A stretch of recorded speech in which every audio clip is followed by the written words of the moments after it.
Hello friends, welcome to my YouTube channel. कैसे हैं आप? हमेशा की तरह यूज़फुल टिप्स के साथ आज की वीडियो शुरू कर लेते हैं। मेरी पहली टिप होने वाली है केले को लेके। दोस्तों, केला तो हम सबके लिए बहुत ही फ़ायदेमंद होता है और हमें ये खाना भी चाहिए। कई बार हमें छोटे बच्चों को केला देना होता है तो हम क्या करते हैं, पूरा केला नहीं देते हैं क्योंकि वो केला जो है ख़राब कर देते हैं। और कई बार हमें ज़्यादा छोटे बच्चों को देना होता है तो हमें आधे केले का ही इस्तेमाल करना पड़ता है। तो हम क्या करते हैं, आधा केला इस्तेमाल कर लेते हैं और आधे केले को उठाकर फ्रिज में रख देते हैं। लेकिन जब हम इस तरीके से फ्रिज में केले को रखते हैं तो हमारा केला बहुत जल्दी ख़राब हो जाता है और काला पड़ जाता है। तो अगर आपको इसको फ्रिज में रखना है तो उसको एक बहुत ही आसान ट्रिक लेकर आई हूँ।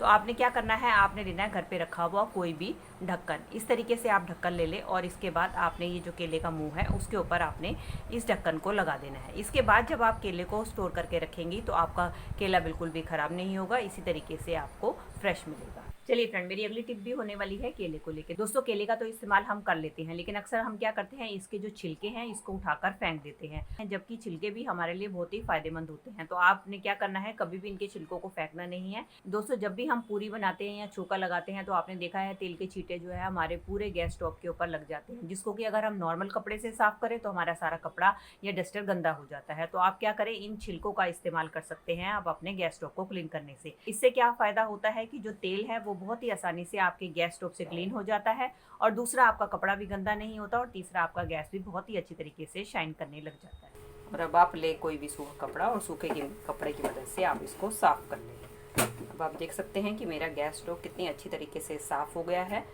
इससे मेरा कपड़ा भी गंदा नहीं हुआ है और हमारे बेकार पड़े हुए छिलके का भी इस्तेमाल हो गया है। चलिए फ्रेंड, बढ़ते हैं अगली टिप की तरफ। मेरी अगली टिप होने वाली है इस तरीके के प्लांटर्स को लेके।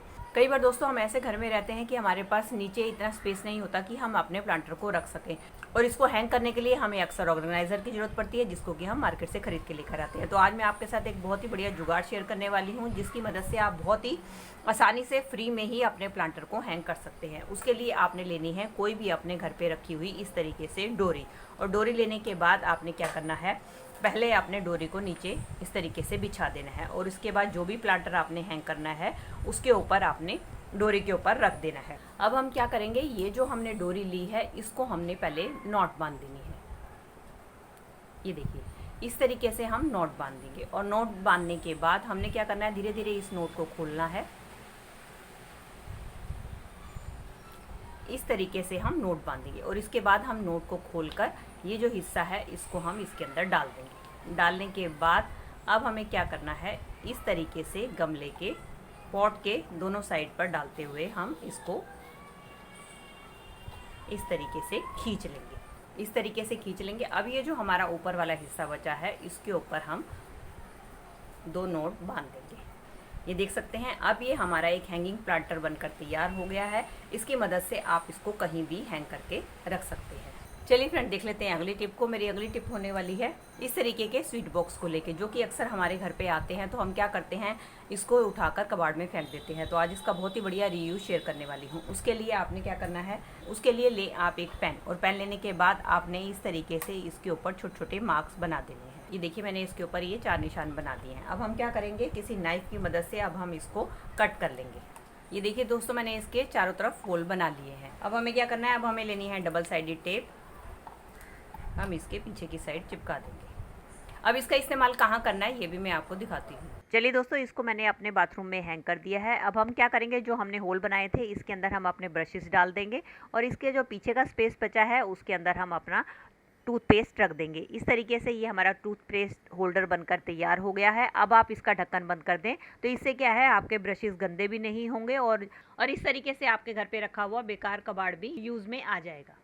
दोस्तों, अगली टिप में मैंने ले लिया है एलोवेरा। दोस्तों, हम सब जानते ही हैं कि एलोवेरा हमारे स्किन के लिए, हमारे बालों के लिए, हमारी हेल्थ के लिए कितना ज़्यादा फ़ायदेमंद होता है। लेकिन एलोवेरा को जब भी हम यूज़ करते हैं तो हमें इसका जो है जेल निकालना होता है। जेल निकालने में हर किसी को काफ़ी दिक्कत आती है। तो आज मैं आपके साथ जो ट्रिक शेयर करने वाली हूँ उसकी मदद से आप बहुत ही आसानी से जेल को निकाल पाएंगे। उसके लिए आप फ्रेश एलोवेरा ले लें और उसके बाद आपने क्या करना है, इसके जो दोनों साइड्स वाले हिस्से हैं उसको थोड़ा सा आपने कट कर देना है। कट करने के बाद आपने सेंटर में से इसको हाफ में कट कर लेना है और उसके बाद लेनी है आपने घर पे रखी हुई कॉम्ब।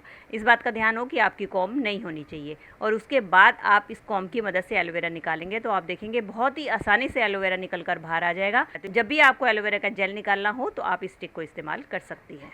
चलिए फ्रेंड, बढ़ते हैं अगली टिप की तरफ। मेरी अगली टिप होने वाली है इस तरीके की कढ़ाई या कुकर कुछ भी लेकर, जिसके अंदर हम जब दाल सब्जी बनाते हैं तो आपने देखा है कि उसके जो पीले पीले दाग होते हैं वो हमारे कढ़ाई और कुकर पर लग जाते हैं, जिसको कि हम नॉर्मली क्लीन करते हैं वो क्लीन नहीं हो पाते हैं। आप देख ही सकते हैं कि मेरी कढ़ाई के ऊपर भी अगर आपको दिखाई दे रहे हो तो इस तरीके से पीले पीले दाग लग जाते हैं। ये हल्दी के दाग होते हैं जो इजीली निकल नहीं पाते हैं। और इसी कढ़ाई में अगर हम कोई दूध से रिलेटेड खीर या कोई मिठाई बनाने की कोशिश करते हैं, इसका जो सारा पीलापन है हमारे दूध के अंदर आता है, जिसके कारण वो चीज़ खाने में हमें अच्छी नहीं लगती। तो इसको क्लीन करने का बहुत ही बढ़िया आइडिया शेयर करने वाली हूँ। इसके लिए आप अपने घर पे रखी कोई भी इस तरीके की एक्सपायरी दवाई ले लें। एक्सपायरी दवाई लेने के बाद आपने इसका पाउडर बना लेना है। ये देखिए मैंने इसका पाउडर बना के तैयार कर लिया। अब हम क्या करेंगे, ये जो अपनी कढ़ाई है इसके अंदर ये हम अपनी एक्सपायरी दवाई को डाल देंगे और साथ ही इसके अंदर हम ऐड करेंगे एक और चीज़, वो है कोलगेट।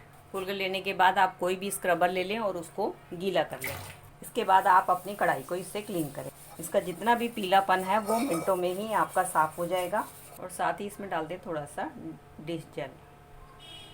उसके बाद जब आप अपनी कढ़ाई को क्लीन करेंगे तो आप देखेंगे कि आपकी कढ़ाई एकदम साफ़ हो जाएगी, चमक जाएगी। इसका जितना भी पीलापन है वो सारा का सारा दूर हो जाएगा, क्योंकि एक्सपायरी दवाइयाँ जो होती हैं बहुत ही अच्छा क्लीनिंग एजेंट का काम करती हैं। और साथ साथ जो हमने इसके अंदर कोलगेट का इस्तेमाल किया है वो हमारे जो कढ़ाई है उसके पीलेपन को दूर करने में मदद करता है।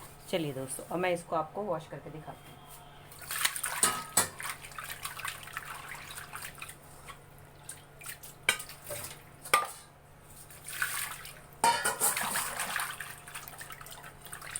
अब आप देख सकते हैं कि मेरी कढ़ाई एकदम साफ़ हो गई है। इसके अंदर जो भी पीले पीले दाग थे वो एकदम निकल चुके हैं। चलिए फ्रेंड, मेरी अगली टिप होने वाली है रोटी को लेके। दोस्तों कई बार क्या होता है कि हम रोटी बनाते हैं और हमारी रोटी इस तरीके से बच जाती है, लेकिन इस तरीके की सूखी रोटी खाना किसी को भी पसंद नहीं होता। तो इसके चक्कर में हमें क्या होता है, नई रोटी बनानी पड़ती है। तो आज मैं आपके साथ जो तरीका शेयर करने वाली हूँ उसकी मदद से आप बिना किसी गैस, चूल्हा और इंडक्शन के अपनी रोटी को ही नए की तरह बना सकते हैं। उसके लिए आपने क्या करना है, आपने लेने हैं 2 कागज़। बस इस बात का ध्यान रखें आपके कागज़ एकदम साफ़ सुथरे और धुले हुए होने चाहिए। तो अब हम क्या करेंगे, एक कागज़ को नीचे रखेंगे और उसके बाद अपनी ये जो रोटियां हैं उसको आपने एक एक करके कागज़ के ऊपर रखना है। और उसके बाद हम रखेंगे दूसरा कागज़ और इसके बाद हम लेंगे प्रेस, और प्रेस को ऑन करके हम धीरे धीरे कागज़ के ऊपर इस तरीके से फेरेंगे। ऐसा करने से क्या होगा, इसकी हीट से जो है हमारी रोटी एकदम सिक जाएगी और एकदम नॉर्मल हो जाएगी। आपको पता ही नहीं चलेगा कि आपकी रोटी नई बनाई हुई है या पुरानी। इस तरीके से आप बासी रोटियों को भी फिर से यूज़ में ले सकती है। तो दोस्तों ये थी मेरी आज की वीडियो। आई होप आपके लिए हेल्पफुल रही होगी। अगर इनमें से कोई भी टिप आपके लिए यूज़फुल रही है तो प्लीज़ इसे एक लाइक दीजिएगा और मुझे कमेंट करके बताइएगा इनमें से आपको कौन सी टिप सबसे ज़्यादा बढ़िया लगी। चलिए मिलती हूँ अगली वीडियो के साथ। Till then take care and bye bye.